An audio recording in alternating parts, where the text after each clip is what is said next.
It's been just 2 games, but the 2026 Dodgers look unstoppable. What have we learned about this team so far? Also, Clayton Kershaw has a new job with the organization. We'll tell you all about that. Edwin Diaz brought Timmy Trumpet, Narco, the first electric Edwin Diaz entrance of his Dodgers career. We'll get into that. We'll hear from Mookie Betts, Edwin Diaz, Dave Roberts, and more. That's coming up next on Dodgers Dugout Live. It's time for Dodger baseball. Welcome to Dodger Stadium. This is the golden age of Dodger baseball. The Dodgers are building a dynasty. You got one in a parade. We got a parade. The Dodgers punch back and head to the championship series. Ohtani starts the 50-50 clock. Mookie magic. Freeland hits the ball to right field. She is gone. Start the party, Los Angeles. Your Dodgers have won the World Series. Think blue, bleed blue, and I'm out. You gotta knock him out. Live from the heart of Los Angeles, this is Dodgers Dugout Live with your host, Doug McKain. Good morning, Dodgers Nation, and welcome to another episode of Dodgers Dugout Live, the #1 Dodgers podcast and Dodgers show on YouTube. My name is Doug McKain, credentialed member of the media. You can follow me on X and Instagram at DMAC_LA. If you haven't yet, what are you waiting for? Hit the subscribe button, hit the notification bell, drop a like, drop a comment, get close to 170,000 subscribers. Today's episode is brought to you by GearUp.LA, the official merch store of Dodgers Nation and LA Sports Report. That's my new show about all LA sports. Today's Dodgers Dugout Live poll question of the show. I asked you guys on the X, will the 2026 Dodgers go down as the greatest Dodgers team ever? And right now, 80.6% say yes, 19.4% say no. That was my prediction entering the season, that this would be the best lineup, that this would be overall the team that was the apex of this run because of the fact that you still have Shohei Ohtani and Mookie Betts and Freddie Freeland, and those guys are all at various parts of their prime. I think there's more prime with Shohei than Freddie and Mookie, but this is a team that added Kyle Tucker, and we've seen through 2 games what he's capable of doing. So much to get into. It's a morning show. Got home late from Dodger Stadium, but we're going to talk about the ring. We're also going to talk about something we talked about all last week, and that is why the Dodgers were right about Alex Freeland, and it's looking that way so far. But there's so much Dodger baseball to get into, so let's get right into it. Leading off, the hottest story in Dodger baseball.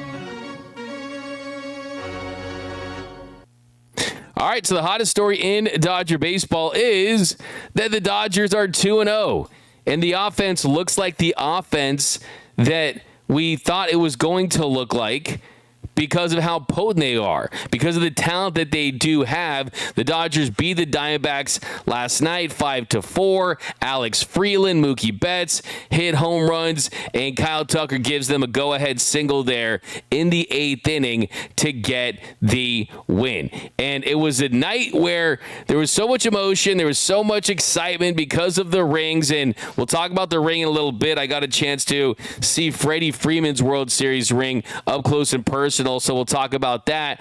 But the game is always the best part, right? I mean, we come for the game. We come for the excitement, and we'll talk about Emmett Sheehan. So Emmett Sheehan, he made his first start of the season.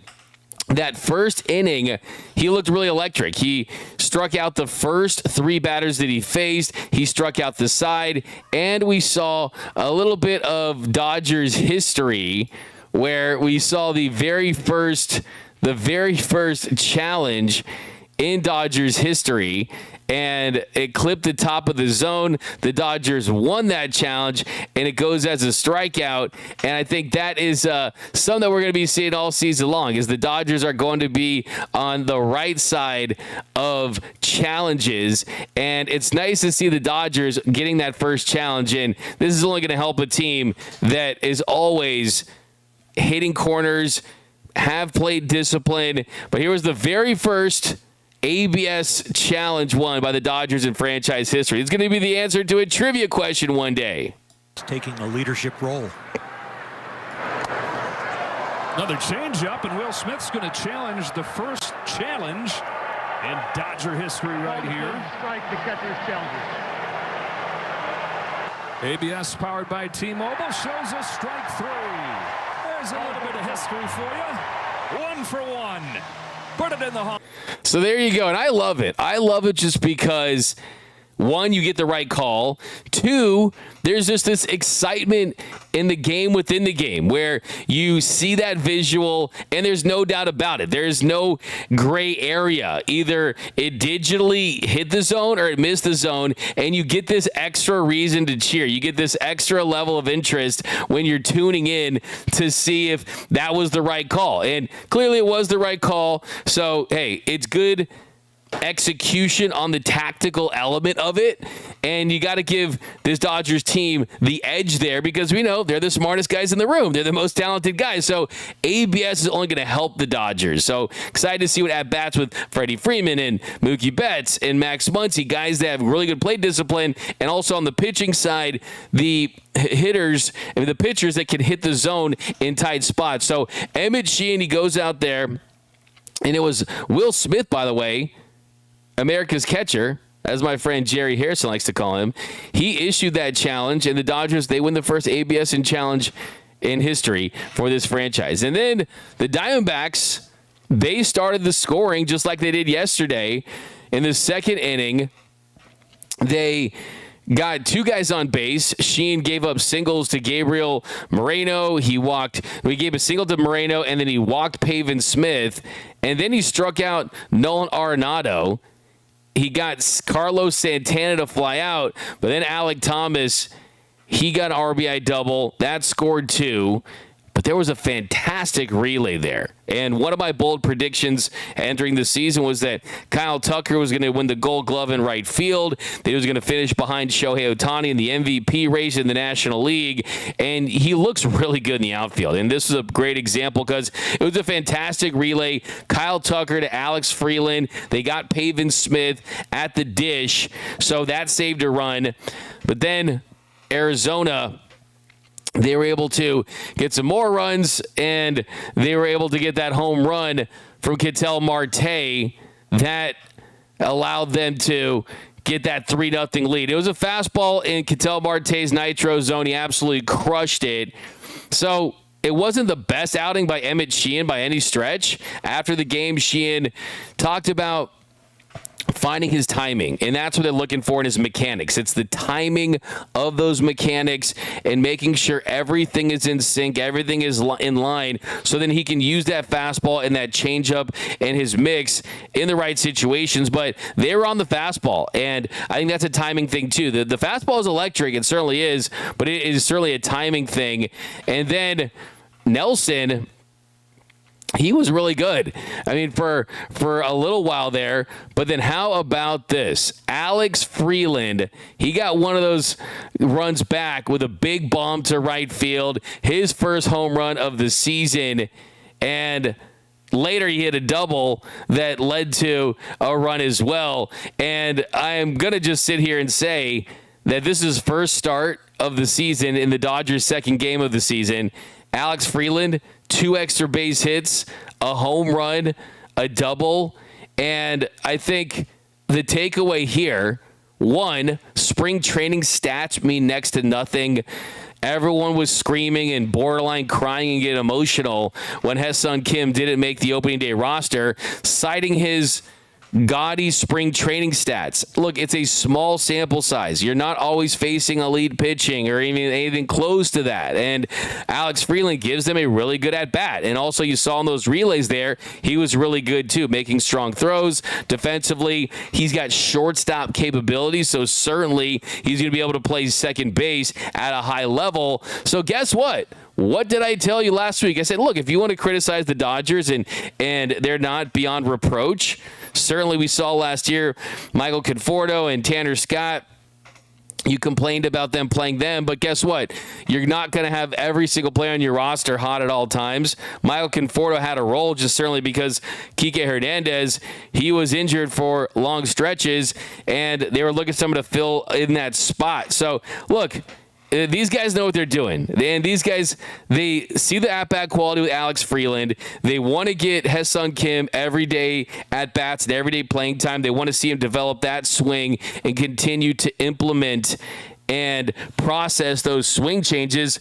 But Alex Freeland's going to make a strong impression. And let's not forget, he's the 8th best prospect in a Dodgers organization that's considered to be one of the best farm systems in baseball. So, yeah, I know he's not flashy like Hae-Sung Kim. I know he doesn't have a cool nickname like Hae-Sung Kim, but I think it's time to show Alex Freeland some love and give him some hype. But we love all these guys, and no one loves Hae-Sung Kim more than me, but I think that there's we like this guy, we want him to play because he's interesting, because of the way he plays, the way he looks, the way he's kind of developed this cult following. So I think for me, he's not Alex Freeland is not the Hulk. He's not Super Jack like Hae-Sung Kim, but I think both these guys are going to help this organization. So put some respect on Alex Freeland's name, because the guy can ball out. It's a very talented young player. And I knew last year when I talked to Mookie Betts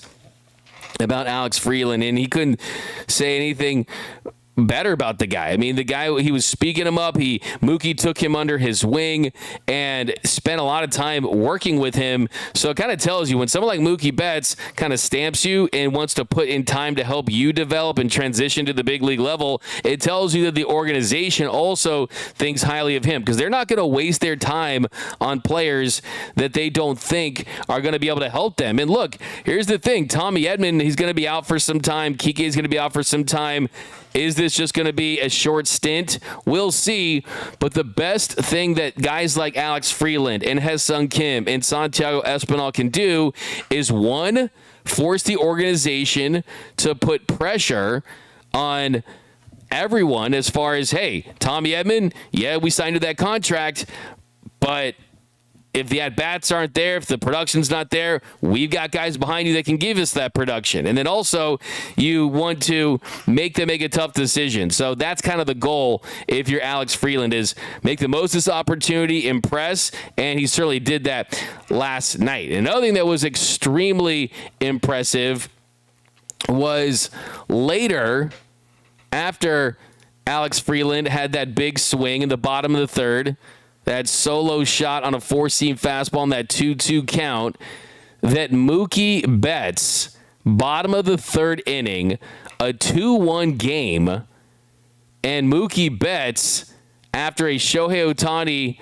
walk followed by a Kyle Tucker walk to put runners on first and second, Mookie Betts unloaded on a bomb to right center, a 3-run shot that puts the Dodgers up. And in that situation, the first kind of takeaways from that, it's a four-seam fastball in the outer half, and Mookie had the strength to have it just get over the fence. And you don't really see Mookie homer in that part of the stadium that often. I've only seen it a few times where he's putting his bat on the ball and he's barreling up one to right center. And what I tell you last season is that Mookie's flyouts last year were home runs the year before that. And we saw last night that he has some wall scraper type of home runs. He's not a guy that's going to hit over the fence and hit out of the stadium like Shohei Ohtani. That's not how he's built. But the margin for error now, I think, is in favor of Mookie, because the strength is back, the confidence is back, and also the bat speed, while it's never been elite, is enough to where you take advantage of what he does great, and that is create and generate that power off of elite timing and barrel control. So that was great to see. Mookie was able to get that bomb. He homered twice last season on the Dodgers ring night when they hosted the Detroit Tigers. But yeah, a 3-run shot to right center field. It was their third 4-run inning over their first 11 innings. So the Dodgers in these 4-run innings is becoming a thing. And then Sheehan, he comes back out there, and he really struggled his second time facing the order for the Arizona Diamondbacks. The bottom half of the lineup, he allowed a walk to Smith, a double to Santana. That put the tying run in scoring position. And then Sheehan, he was removed from the game after tossing 83 pitches in 3 1/3 innings. He gave up 2 earned runs on 5 hits and 2 walks. Had 6 strikeouts. I look at the positives for sure, especially early on, that the stuff, when executed properly, is electric.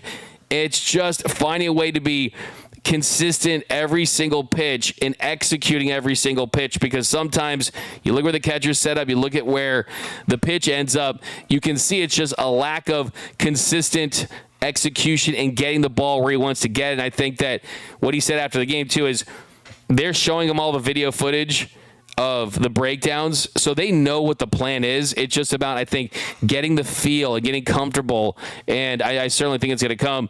Jack Dreyer, he entered the game for Emmett Sheehan. He got Thomas, and Thomas, he stepped up again. He got another double, this time to right, drove in 2 runs. It tied the game, but Thomas ended up overrunning the bag at third. He's going for a triple, and they tagged him out. So they did a really nice job with the relays tonight with the secondary defense. And then give the Dodgers bullpen some credit. The Diamondbacks, they almost took the lead again. The 6th, Ben Kasparius, he gave up 2 base runners, was able just to get 2 outs in the 6th inning. And Dave Roberts, he went to Tanner Scott for the 2nd day in a row. And he was going up against a hitter that was hot in Thomas with the go-ahead run at second base, and Tanner Scott struck him out. So, hey, what have I said? I'm not going to be Mr. Victory Lap guy today, but I have all the confidence in the world that Tanner Scott is going to be able to have a big season. I think he's comfortable in that role. I think the execution where the stuff is, I think it's better. And look, Tanner Scott's he's a bad boy, man, and we're going to see that this season. But the Dodgers bullpen, they were huge. Alex Vesia, Eduardo Henriquez, they had scoreless innings. And then the Dodgers, who really, after those home runs with Alex Freeland and Mookie Betts, they couldn't get anything going. They went hitless in their next 14 at-bats against Nelson and the Arizona bullpen. Then Alex Freeland, he's the guy who broke it up. He's the guy who got the Dodgers going again. In the bottom of the 8th inning, a double to right. Shohei Ohtani was at the plate. It felt like something special was going to happen, a Shohei Ohtani moment. But guess what? He was still a productive out. He grounded out to the right side. That advanced Alex Freeland to third. And then Kyle Tucker, the $240 million man, the highest AAV for a position player and a player in big league history, $60 million per. He did what the Dodgers signed him to do, and that was produce at the plate. That was step up in a big spot, in a big at-bat, and it was Kyle Tucker for the second night in a row with the big swing that made the difference. And he's given him the lead. Kyle Tucker, second game with the Dodgers. Go-ahead hit in the 8th. So let's tuck and go. King Tuck. I mean, what can you say? Telling you, he said it before the season. He's going to be the Dodgers' second best hitter. He's going to finish behind Shohei Ohtani in the MVP race. He's batting behind Shohei. He's batting in front of Mookie. He's batting in a potent lineup. He's going to see fastballs. He's going to get pitches to hit. He's an extremely talented hitter. I know that there's so many stars on this team. I know that people think that he's boring or this and that. I don't find this boring. I extremely enjoy watching Kyle Tucker hit because he's extremely talented and he takes pitches. He lays off pitches off the plate. He's got a really great swing and he can make things happen. And I think it was important for him to have some of those moments early on where he could feel the electricity of the Dodger Stadium crowd. I think the fans are kind of realizing, hey, like, yeah, we've got all these big stars, but this dude's special. And not only that, he infuses them with a shot of some youth. This guy's 29 years old when this is the oldest roster in Major League Baseball. So for Kyle Tucker to have some early success and you're not thinking about the pressure, like if he went 0 for 4 last night and he struggled the night before, then you're saying, what's up with this guy? I mean, does he fit in? He doesn't talk to the media that much and this and that. No. He's going to win over the fan base with his production and his skills. So, hey, if you have not bought all the way in on Kyle Tucker, well, I got to say for you is let's tuck and go. The time is now. And then what was the most anticipated entrance in Dodgers closer history, Edwin Diaz entered the game in the 9th inning. And all the anticipation was about the entrance and hearing the song Narco from Timmy Trumpet. Did it lead up to the hype? Did it live up to the hype? I certainly thought it was fantastic. I think that you're going to see the LED lights. You're going to see those LED lights when the Dodgers replace them because it's empty right now. I'm talking about that area in between the field level and the loge level where they're still working on that. So you're going to get some more lights. But what was really cool about yesterday was they had a live trumpet player. A live trumpet player ended up playing him out for that first game. I'll tell you about her next, but here, let's relive this together. This is the first Timmy Trumpets entrance with Edwin Diaz. Sugar.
The lady's name was Tatiana Tate. She's an incredible trumpet player. I've tried to track her down for a quick interview. Maybe we're going to get her on this show, but it was awesome. It really was. And the fans were dancing. The fans were getting crazy. It's only going to get better, too. It's only going to get better. It's going to get more hype. And the most important thing, too, was he got the job done. And it's a lot of pressure to enter a game in that situation and not get the job done and slam the door shut and turn the lights off. And he certainly was able to do that. He did put the tying run on base, but he did strike out 2, and he had a scoreless inning to get his first save as a Dodger and now clinch that opening series win. The Dodgers, they started 8-0 last year. They start 2-0 this year. The player of the game, I got to go with Alex Freeland. Alex Freeland really impressed me, and I'm just so happy that he doesn't have to live with this whole idea that he's not on the roster because of merit, because he was the right guy. No, he was the absolute right choice. I think I'm going to trust a team that just won back-to-back World Series titles, has made 13 consecutive postseasons, and are universally considered the best-run organization in baseball. I think I'm going to roll with those guys. So I remember the poll from last week. I think 70% of Dodgers fans said it was the wrong decision to have Alex Freeland on the roster over Hye-Sung Kim. Yeah, I think if he asked Hye-Sung Kim, he might even say this is the right decision just because he knows he's got work to do. Alex Freeland, a little more of a polished product at this stage of his career. Edgardo Henriquez was the winning pitcher. He got 1 inning of work, no runs, no hits, no walks, and strikeout. Good to see Edgardo getting it done. And Edwin Diaz gets his first save, and you got home runs by Mookie Betts and Alex Freeland. The Dodgers go for the sweep tonight with Tyler Glasnow on the mound. You're going against Eduardo Rodriguez, the player that did not pick the Dodgers, which was pretty interesting to say the least. But now let's get into some post-game reaction. We'll hear from you guys. Welcome to a little AM edition, an early Dodgers Dugout Live. So great to have baseball back. I'm so glad Dodger baseball is back. From Jose Villanueva. Good relay throw by Freeland to Nick Harm. Absolutely, he's got tools. He's got defense. If they just want him to get on base, right? They're happy with that, and that's what the reason why this lineup is so ferocious. And why I do believe this team has the potential to be the greatest Dodgers team and one of the greatest baseball teams in history is because the opposing pitchers, they place so much emphasis and get so stressed having to face their 1 through 5 that by the time they're at 6, 7, 8, 9, they've given so much effort to get the guys in front of them out that they have to face guys like Teoscar Hernandez and Max Muncy and Andy Pages and Alex Freeland and guys like that. So there's just nowhere to breathe. There's nowhere to rest. There is no let up. You've got a lineup where it feels like you're playing fantasy baseball and there's only 2 people in that fantasy baseball league because both teams have so many stars. Well, the Dodgers, they have so many stars on this team and so many good hitters and a great approach. So I certainly think that that's the case. But Lost Canyon said, funny how all the Freeland haters disappeared. Yeah, exactly, right? I love Freeland, but not on merit.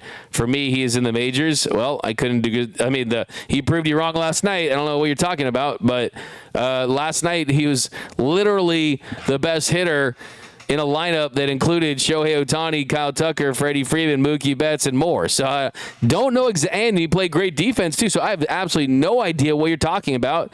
Wilshire, where does Edman go if Freeland stays hit? I mean, look, Edman is a guy that he's the ideal just because he provides outfield depth too. He can be the center fielder when Andy Paz either is in a slump or needs some rest or whatever it may be. He can play third base, platoon him with Max Muncy a little bit. He can play short. He can play second base, and he can give you a good at bat. So, I mean, the thing about Edman is he's never been a really great hitter. He's had, of course, those moments in the postseason, but he's never in his career hit at an all-star level throughout an entire regular season. That's just not the kind of guy that he is. He's never reached Chris Taylor's regular season hitting heights. The best season that Tommy Edman had as a offensive player, he was, for a full season, the best offensive season that Tommy Edman's had is when he hit 265 and had a 106 weighted runs created plus. The most home runs he's hit in the season is 13. He did that 3 times. So last season he was 19% below league average offensively. His best season in 2022, he was 6% above league average offensively. So that is the big question, is how will that bat look? I still think that the fact that he has the switch ability, which Alex Freeland has too, which is great to have at the bottom of your lineup, to have a guy that can switch hit, that can impact how the game is managed, from who do you deploy, do you bring out a lefty or righty, those kinds of things. It's good to have versatility at the bottom of your lineup. And for Tommy Edman to have that switchability, for Freeland to have that switchability is definitely a good thing. But yeah, you definitely want to see the offense tick up consistently. Chris Taylor, by the way, his best offensive season, I mean, in 2017, Chris Taylor had a 126 weighted runs created plus. I mean, 2020 had a 113 weighted runs created plus. I mean, Chris Taylor was a really good bat. The most home runs he hit in the season was 21 in 2017. But, yeah, certainly you want to see that improve. But let's get to some post-game reaction. We'll talk about the ring. We'll talk about Clayton Kershaw's new job. By the way, did I not call that Clayton Kershaw was going to throw at that ring night? I may or may not have known something ahead of time, and it's sometimes good to just pay close attention when I'm getting super bold with it. That's all I'll say. But let's start with Kyle Tucker and his post-game reaction. Great to see King Tuck, man. I like this guy. I think he just goes out there and loves to play baseball, and I'm okay with that. Well, I'm with Kyle Tucker, and Kyle, you were able to bring in the game-winning run. When you think about just being at the plate, going up against Kevin What were you looking for in that 2-1 count? Just the pitch I could at least hit, try and get to the outfield. We put up some good at-bats before that. Freeland did a phenomenal job getting that double and, the homer earlier in the game. But just having the opportunity to score a run and get a guy in right there was huge and, got the job done. What has it been like just being a part of this lineup and considering how deep is the opportunity you have with runners on? It's awesome. I mean, everyone kind of rakes. Everyone puts up really good at-bats all game long. So, I mean, if we just continue to do that and just grind, every at-bat out and every game out, we'll be in a good spot. To start this game, you were on the sidelines, of course, watching the ring ceremony. How much was that just a driving factor for the goal that you want to achieve with joining this organization? Yeah, I mean, that's the goal for, everyone that's playing right now is to get back to the World Series and win it. So hopefully we can get back there and get the job done again. Can't forget about the defense, 2 assists from you in the outfield. You talked a lot about that, wanting to be kind of the place where you want to improve this year. How good did that feel just to get those results and taking a step in the right direction for you? Yeah, I was just trying to get the ball in quick. I know it's a little deep out there and the ball kind of kicks it around in like a circle, a roundabout. So I was just trying to get the ball in quick and get it to Free, and he did a phenomenal job with the throws too on the relays. So I just got the ball in quick and he did the rest. Okay, I got to ask you now, Edwin Diaz, what do you think about the trumpets, him coming out here at Dodger Stadium and just the excitement he brings? Yeah, it was bumping out there. Phenomenal job. I mean, our pitching staff just kept us in the game right there, and our offense hung around with them and scored some runs, kind of prevented some, and turned out well for us. All right, well, congratulations on this one, Kyle. Thank you, appreciate it. It was bumping out there. I like that from Kyle Tucker. Yeah, what are you guys' impressions of Kyle Tucker? Let me know down below.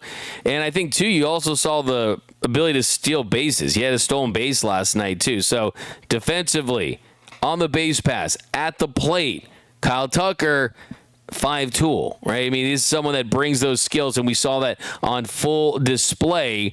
We've got Edwin Diaz, though.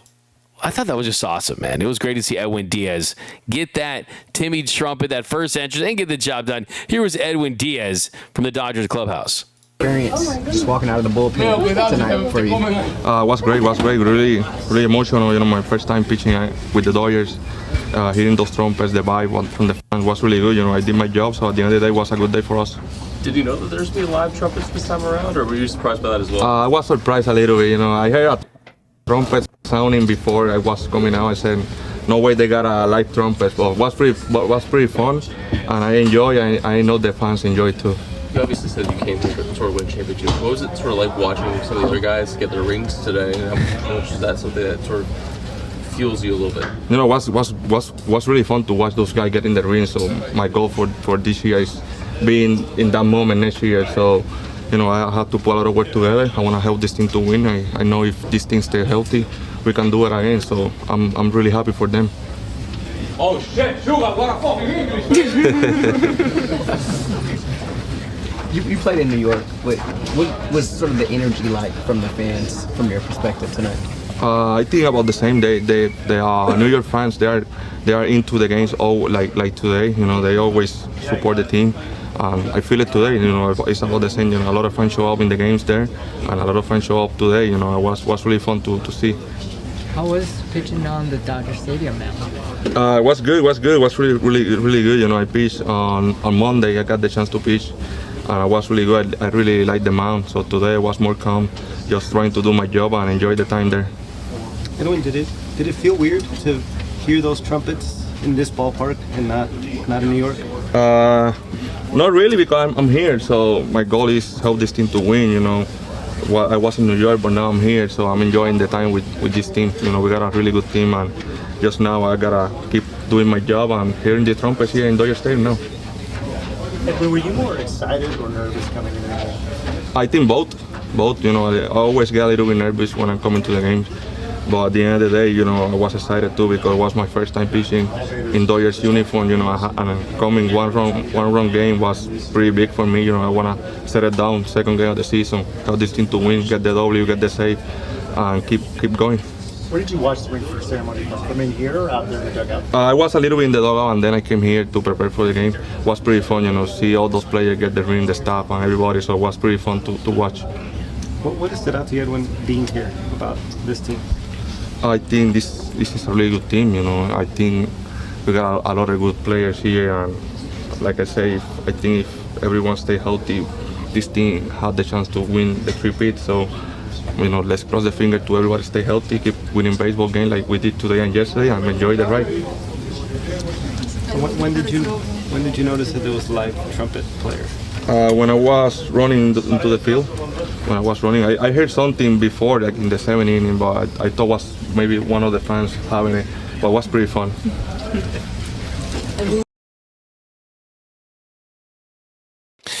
Edwin Diaz. By the way, I see someone say the guy with the language. If you heard, it was Kike Hernandez. He was like, sugar. He was basically giving him credit for his English there. So, yeah, that was Kike Hernandez. I was laughing there, man. That guy is honestly, like, he's not just, like, athlete funny. He's, like, the dude could probably be a comedian and be a star in a comedy type of funny. Like, he's legitimately hilarious. But I like that he said that, hey, he is fueled by the fact that he saw his teammates get their rings today and that he came here for that reason. And there's just something about the fact that he's from New York as far as his previous team. He knows what it's like to perform in those situations. And I think that Tanner Scott's going to have a big bounce back season. But I also think that was a lot to just throw on him last season, and he just didn't fully work out. And I think that if there's a closer in Major League Baseball that could embrace and live up to the hype, who's wired that way, I think it's Edwin Diaz, because he's just so comfortable with the hype. There's just something about him. Like, he just gets it. He just totally does not let any of the pressure get him and infect his performance. And last night was a great example. So my big fear, I'm not going to lie, when I get up at 3:30 in the morning in a cold sweat was, man, Tanner Scott's good again. Is it going to be at the cost of Edwin Diaz being bad? And maybe that's just the year-to-year volatility of a closer, and maybe the closer spot for the Dodgers is cursed or something. But no, I don't think they're both going to be really, really good. And how about Mookie Betts? For Mookie to have a bomb in his second game, he had a big hit yesterday. Before that, 2 hits in 2 games for Mookie, and the big home run, I think, was a massive statement that Mookie's back, to living his Betts life with the strength. And look, I mean, all the talk's going to be about Shohei and Tucker, but let's not forget that now Mookie Betts, if he's even 20 to 30% above average offensively while playing shortstop, is going to be one of the most valuable players in all of Major League Baseball. And just imagine this. Imagine the year is 2020, and the Dodgers trade for Mookie Betts to a team that had Corey Seager. And we know what Mookie Betts was at the time, a perennial Gold Glove Award winner in right field. What if I told you, after that trade was made, that eventually Mookie Betts was going to grow into being the Dodgers all-star shortstop? The Dodgers all-star shortstop. Especially after they went from Seager to Trey Turner after that. What if I told you that? Well, guess what? That's where we are now, where Mookie Betts is going to be in the mix to be an all-star shortstop. And if he provides maybe not the MVP level bat that it was at his peak, but still well above average. I mean, we're talking about one of the top 10 to 15 best players in baseball still. So, love to see that. Here was Mookie Betts from inside the Dodgers clubhouse. A lot of work this offseason, of course, stronger, just healthy. Can you just describe kind of what you were feeling as you were rounding the plate? Just proud of myself. That's pretty much it. Just proud of myself for putting in work and seeing it come to fruition. Yeah, when you look at just kind of the work that you've been doing, I know there's been a lot of talk of the stuff you've been doing with Yada Sensei, but I mean, are you really feeling just, you talked defensively, how you're kind of feeling the power and throwing the ball across the diamond, but are you now seeing it on the offensive side as well? Maybe. I mean, I haven't hit up a homer in a long time, so maybe it is working. I don't know. I don't question it. I just do what he says. Mookie, what was it like getting that ring tonight? And just describe being with your teammates and getting that ring. Oh, it's amazing. It's amazing. Just the accomplishment we did. It's super special. And getting to do it with the boys.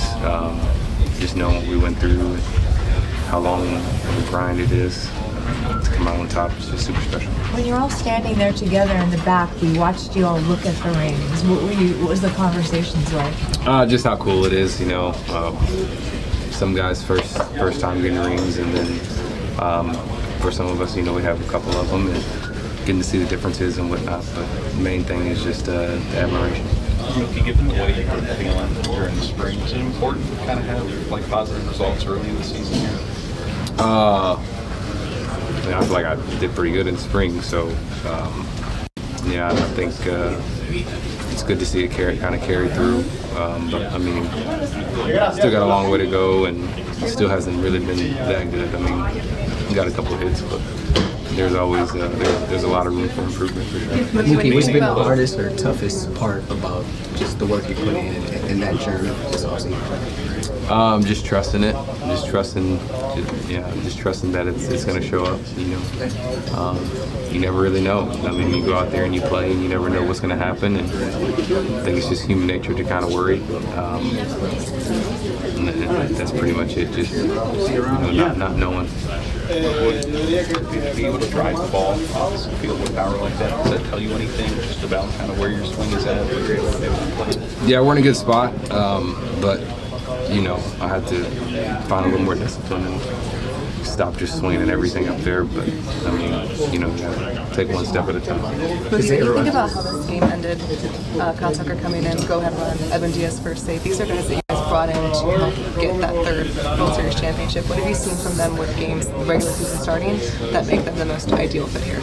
I mean, just that. I mean, they just kind of add on to the team. I mean, they make it tough, make it even tougher. So hopefully we can continue to make it tough on opponents and make them play 27 outs. What did you think of the trumpet? Oh, it's cool. I didn't really know that was going to happen, but I think we all knew coming in when he's coming into the game. You know, you feel pretty good about it, and then you see the trumpet out there, and I think you feel even better. You presented a part of the ring sticks out to you. I hadn't even really. I looked at it for a little bit, but I think I was so focused on the game that I didn't really get to take it in like I want to. So I'll probably look at it tonight and see. Mookie, you presented Kersh with his ring. Just how would you describe how special that moment was, and what do you think about him throwing out that first pitch? Yeah, it was cool, man. Getting to see Kersh in here. He got to hang out with us a little bit in the clubhouse before, and just you know, I played with him for I think 5 years, and so really getting to know him and know who he is and what he's about. You know, he deserves the ovation and that ring. And, I mean, he's a winner, and he went out on top. All right, thanks.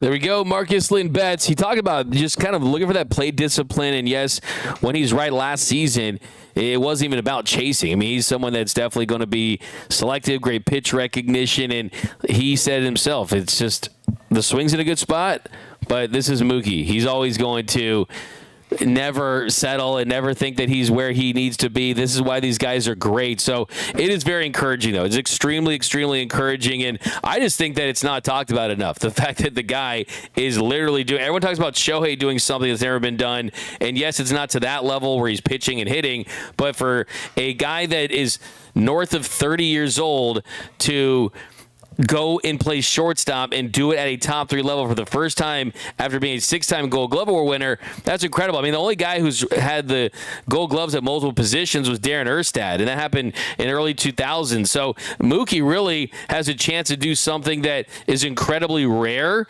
and he gets all the credit in the world, man. He's a workhorse, and all that silly stuff about, oh, Mookie bowling and this and that. No. Mookie is a master at his craft, and he was sick last year, and he played through it. He played through weight loss and injuries, and I'm hoping for a healthy, productive year for Mookie. He just looks re-energized out there, and it's great to see.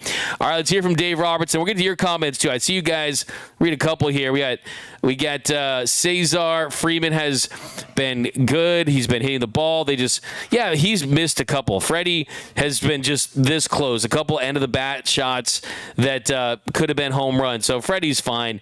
We got D-Mac doesn't do breakfast. He does brunch. What's up, Snafu? I'm actually starving, man.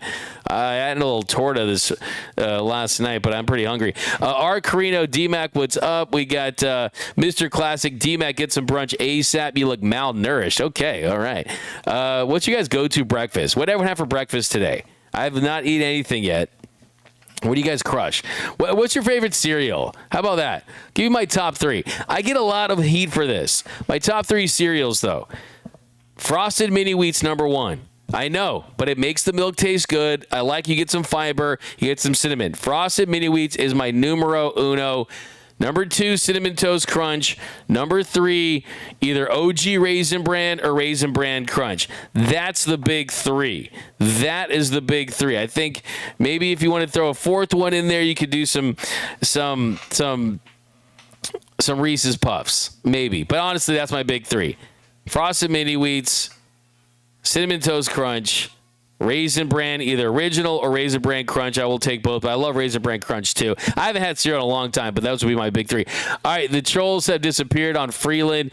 We got the Ox Experiment. Mookie Magic has a nice flow to it. Absolutely rolls off the tongue well with that alliteration. J.Y. Kim, what's up? We've got the 3 spot for the 3 spot. What's cracking? What's up, Left on Base? Too often?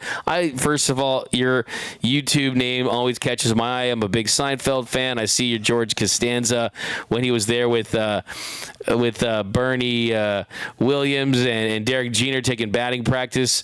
We got Empire Jeff TV. What's up, my man? I always see you doing your thing. What up, D-Mac? Let's go, Dodgers. This is the GOAT Squad. I like that, the GOAT Squad. What is up?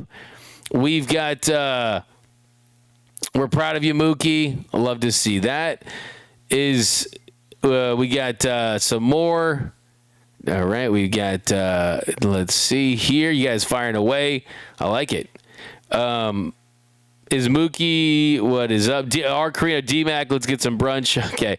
All right, guys, so now let's hear from Dave Roberts. Broke out the game. Talked a little bit about it. And here was Dave Roberts after the game. And then we're going to tell you about Clayton Kershaw's new position. He accepted a new job with the organization. Also, something that's kind of disappointing about Clayton Kershaw. I'll tell you about that next. But here's Dave Roberts. Dave, I feel like you have to start with how this game ended. Hearing the trumpet, Edwin Diaz coming out of the bullpen. I mean, were you expecting a live trumpet performance? I got word that there might have been a live trumpet player, so that was great having the lady out there doing it, part of the mariachi that we have on Taco Tuesday. No, that was great. And so I was hoping to get him in there, and it worked out, and he performed. So I think the fans got what they were hoping. And how fitting just the 2 new guys kind of close this one out and put you guys into the call. Yeah, it was great. And even in that inning, obviously, Freeland doubles and had a huge night, obviously, and Shohei to get him over to third base was big, and just giving himself up to find a way to get Freeland to third base with 1 out, and then for Tuck to have a good at bat, get a base hit. So yeah, the 2 acquisitions this offseason came up big tonight. You guys obviously believe in Freeland even after his match pretty what gave you the confidence that he would have the confidence to sort of come out and have a night like tonight, his first game of the season? I think I talked all spring about his head and just kind of staying confident, and I think it was real confidence the way he worked. Good in a good spot. But I will say this is the hitting guys. Robert identified some things with his mechanics and cleaned it up, and so I do think that the mechanic adjustment and this is a recent adjustment that he made. I think paid huge benefits, and give both those guys a lot of credit. What do you think about the relays between him and Tucker? It was great. It was executed perfectly. Get the ball cleanly, hit the first guy, and then you have a long hop to the catcher. And then he did the same thing, third base, and then Max holds the tag. So 2 big outs. Dave, what did you think of the ring? The ring was gorgeous, substantial, pretty big, but really cool. And then you can kind of open it up and then see like a ring within the ring. So it's more of a band. And so I might wear the band, but the big part will probably stay in the safe. But they did a great job. Dave, I'm gonna have to take you back a little bit here, but how long before you guys signed Edwin Diaz did you think that you guys actually had a chance to get him? And just given what he's meant to New York, how surprised were you at the time? All in, I didn't think we had a chance, going into the winter, and then I was on vacation, and I got a call from Andrew or Gomer and said, hey, let's get on a call with Edwin Diaz and might have an opportunity and have a chat. And then we talked for about probably, I'd say 45 minutes on a Zoom. Afterwards, I told my wife, I go, we're going to get him. So felt really good about it. But that was just a hunch. What was it about the conversation? It was just kind of selling ourselves and talking about, how much we value him and the culture and the team and ownership and how we'll do anything to win. And, if you really want to win a championship, this is the place to be. And obviously talked to his wife and convinced her that moving west was a good decision. And and I also think that his brother being here last year was a big help because, coming here as calling up from the minors and us treating him like a superstar, I think that kind of helped make that decision and comfort going forward. Dave, it's been since Kenley Jansen that the Dodgers have not had a traditional closer. You've won without one, obviously. You won 2 World Series without having a true ninth inning guy, but as you go out and set out for your third, how critical is it to have Diaz here for that role? It's great. It is. I think it's the dependability, the constant of having somebody at the back end that you trust and who has a track record. And then it just kind of allows, and tonight was an example where, we go short as a starter with the starter, and then you have a way to deploy the pen in rightful spots for them to have success. All the while knowing you have a guy at the back end that is a shutdown guy. So you kind of manage with what you have in the pen, but to have a guy at the back end is huge. Why do you think Sheehan's stuff was kind of like gone first thing, then up and then tail off in the middle of that? We're still digging into that. Don't have an answer because the first inning the velocity was good. The breaking ball was sharp, the changeup was good, and then it just sort of started to fall off a little bit, and then the slider started to blend a little bit. It didn't have the depth, and you saw that with the Thomas or the Santana double. Just couldn't get any depth on it with the slider, but then also the velocity. But I'm not sure, and right there I just felt he was taxed.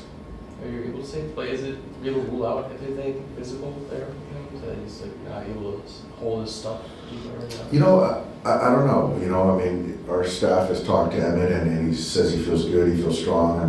He works as hard as anybody. So, I don't know. I said earlier today it's probably something mechanical, but physical. The players got to let us know a little bit too. But we haven't heard anything about that part, so I don't have the answer. Do you think that was part of the reason why he was maybe more reliant on the changeup than he has been last year, just trying to kind of find some way to vary speeds with the velo down? I think so. I think so. You're trying to, and I respect that. You're in a situation where you're trying to get outs, and you're not trying to chase velocity in a big league game. You're trying to get outs, and so he did rely a lot on the changeup to kind of change speeds and hopefully try to put guys on the ground. A lot of left-handers in that lineup, but I think that's probably a little reason behind it. Dave, Mookie hit a home run, and it's just 2 games, but do you see any difference compared to last year? Well, I think the first thing with Mookie is he's more physical. That's the first thing you see. And I think that he's worked a lot on kind of obviously the strength part of it, the mass part of it, and then the swing is in a really good spot. And there might have been 2 balls I've seen at night, him hit the ball to center field for a homer, in his time here. So that's doing something pretty special. So playing the heck out of shortstop as well. But I think the main thing is he's a lot more physical. Dave, how did you feel about USC's marching band? Didn't like it. I talked to Long Rose about it. Wasn't a fan. But they did mix a UCLA fight song in, but I still wasn't a fan. Dave, what did you think of the reception that Garcia got? It was great. It was, it was great. I think that the fans have been waiting a long time to show their love for him and Kayla, and it meant a lot to him. And so he's an emotional guy, and our fans get it. All right, guys. Yep. Come on. to have the USC band there playing the fight song, playing Congo. I see this guy, Krista, saying F-U-C-L-A. Come on, man. Arizona, we'll see. Let's see. Hey, I respect it when I was their team, but yeah, as a proud Bruin, I was like, come on now. But it's all good. Everyone's got to have their team. Look, everyone's got to have their team. Everyone's got their reasons. It's all love. It's all love. But let's talk about Clayton Kershaw. So Clayton Kershaw, throughout the first pitch, it was an incredible moment. He accepted his ring. Mookie Betts gave him his ring. And he talked to us before the game. And the disappointing thing is, I thought he was going to be on this broadcast like every week. Apparently, his next broadcast isn't until August 4th because the way that NBC is doing it, you're taking a local guy from one team and a local guy from another team. So for the Dodgers, you had Oral Hershiser and Luis Gonzalez. So they're going to kind of have that model all throughout the year. So we're not going to see Clayton Kershaw for a while. So my guessing is maybe they'll only be doing a Dodgers game, I'm guessing. So yeah, that's pretty interesting there. But here was Clayton Kershaw. Perfect broadcast as opposed to no, everything's fine. I mean, I would say it's pretty part-time, because I've only got one more game in August, so you won't see me too much on TV. But it was fun to do last night for sure. And to be back here was great. What was like the cool part about that job for you, and like watching a game in that way, like breaking it down? I don't know. I mean, it's just talking baseball. So if people want to hear me talk about baseball, I can do that all day. I love baseball.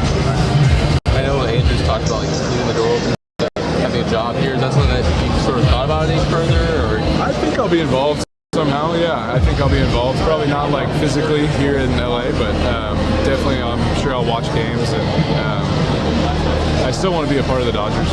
So if I can help in some small piece, I will. Tempted to get in the box there?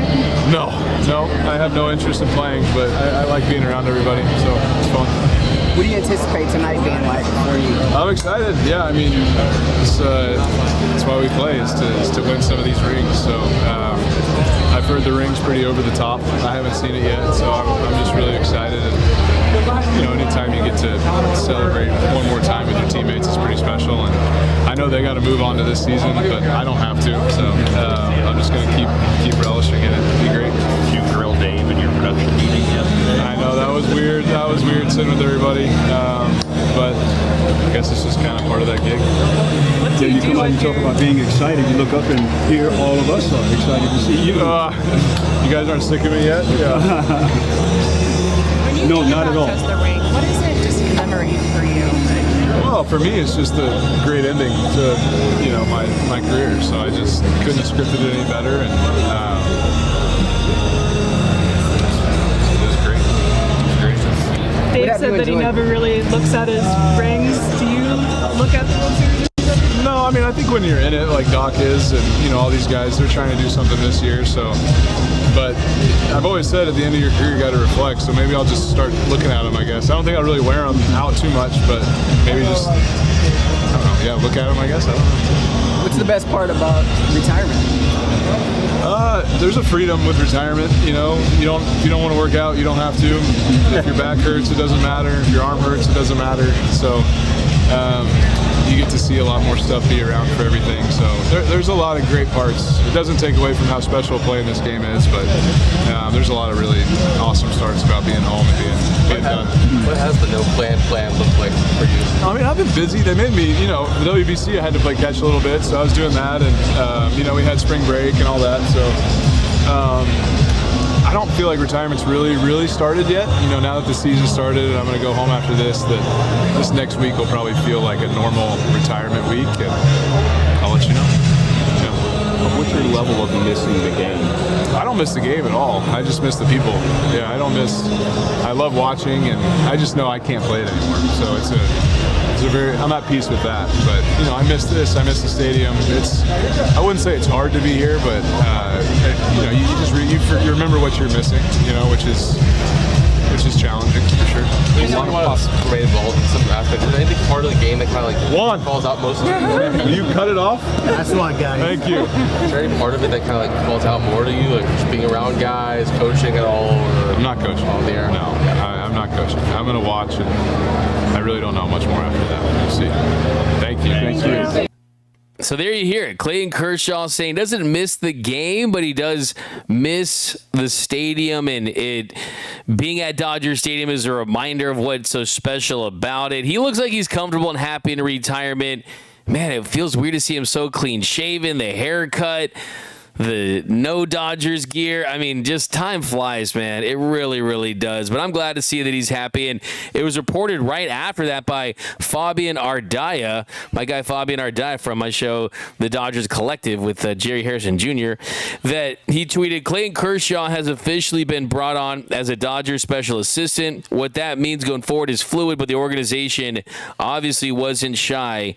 They want to keep him involved. So I like this because it's not like it forces him to be in Los Angeles. He did mention during that scrum there that he's going to be looking at guys and as far as video and things like that. So I'm guessing that he's going to be evaluating pitchers in some capacity and looking for things and reviewing tape and just giving them his insight and his expertise, which is extremely valuable. I really wonder how much he's getting paid, by the way, for a guy that has made tons of money in his career. We can look at his career and think, wow, that's just all-time level stuff. By the way, if you want to guess Clayton Kershaw's career earnings throughout his career, he's at $314,676,410. So, yeah, the guy is beyond paid. So, I wonder how much he's getting paid from the Dodgers now to do whatever he's doing as a special assistant. But great to see that he's still going to be involved in the organization in some capacity. And it was a really cool moment to see him throw out that first pitch. Like we talked about all off season, I got my wish. He threw out the first pitch on ring night, just like I said 3 months ago. May or may not have heard something. But we are running out of time, so let's get to the walk-off. The walk-off.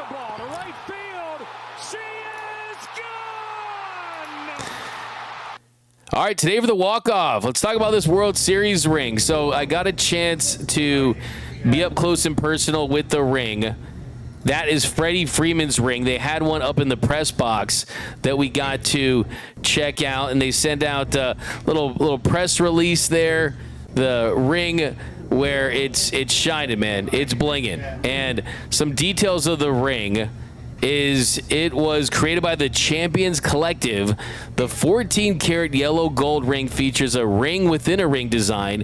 The top of the piece is a literal statement of the season's success, featuring 32 diamonds spelling out World and 54 diamonds for champions. At the center, the iconic LA logo is set with 17 custom-cut blue sapphires representing the 17 postseason games it took to secure the trophy.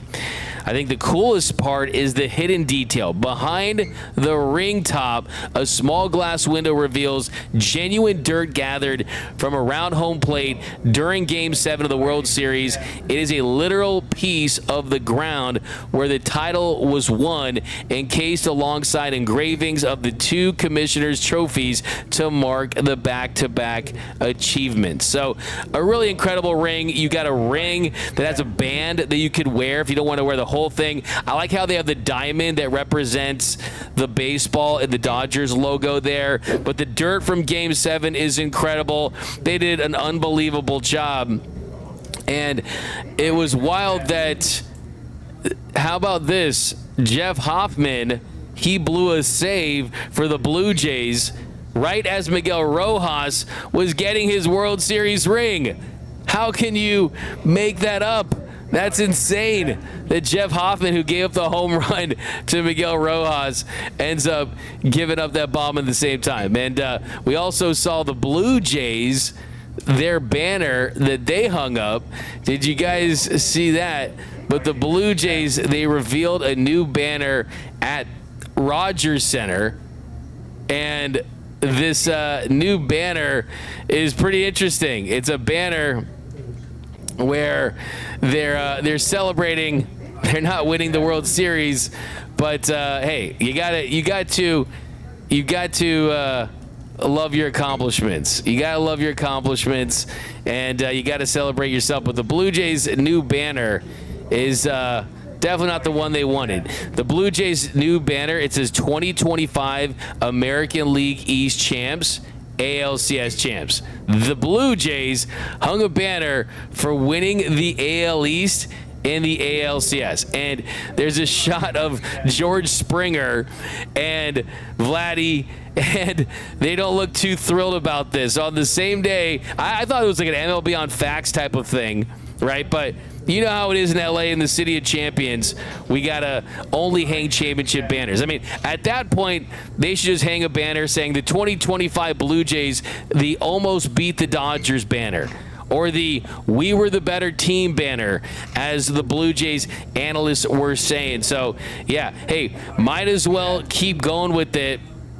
I mean, you got the 2016 ALDS champs and things like that.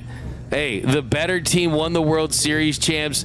It's always fun, right? Hey, I thought it was interesting that juxtaposition there. Meanwhile, the Dodgers are out here and they're hating championship banners. But that's going to do it for this episode of Dodgers Dugout Live. My name is Doug McKain. You can follow me on X and Instagram at DMAC_LA.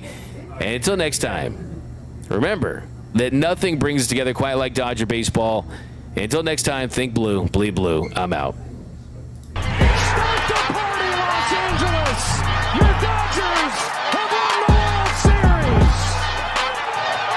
And when the upcoming winter gives way to spring, rest assured, once again, it will be time for Dodger baseball.